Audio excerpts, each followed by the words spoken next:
Welcome to Zeal's Educational Odyssey.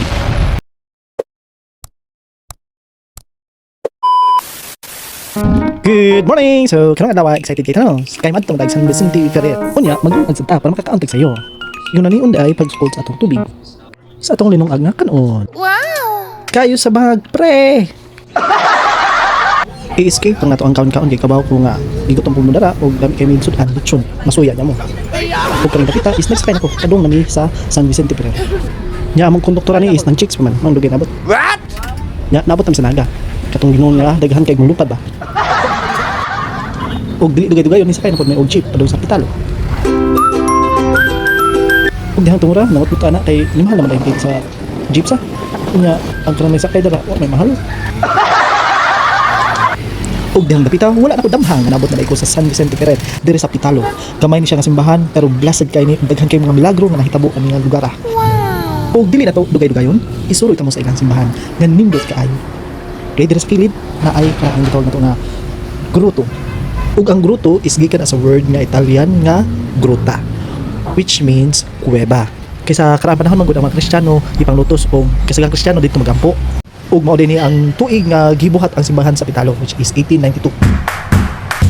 Unya, tara, sulod ta. Ug diri sa kilid mao ni ilang youth coordinating council sa simbahan. Unya, dili na to dugay-dugayon, adto dayta sa ilang pamisahanan.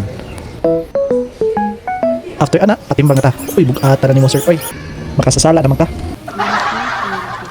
Ug ang kandila nga imong paliton di ay magbase sa imong timbang. Tan-awa, daghan kay kog kandila, makasasala ka ayo.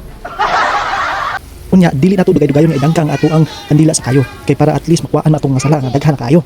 Wow!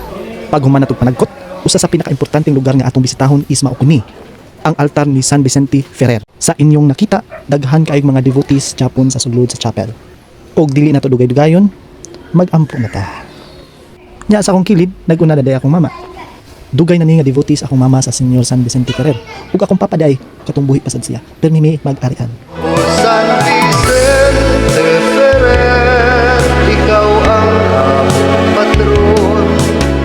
Ug dili na to kalimtan nga mga muyo. Dalagpan sa katawhan ang anghel sa Diyos nung hukom. Maunta, kalinaw, kapis kay sa lawas, ang mahiaguman. Ug mao din ni ang rebulto ni San Vicente Ferrer ang iyang imahe nga milagroso kayo.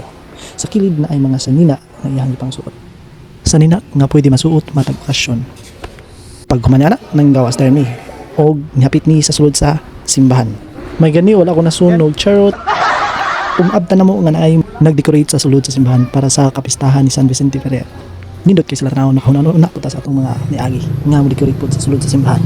Pag humana migawas nami sa simbahan. Og sa katong wala pa day nakatutol diri sa San Vicente Ferrer diri sa Pitalo is atbang ni siya sa ilang barangay hall og atbang po ni siya sa Pitalo Elementary School. So doon ra kay ni. Og diri ko ang akong video amping paninay og God bless. Visit my YouTube.channel Zeal's Educational Odyssey for more videos. Don't forget to follow, like and share. Your support is a lot in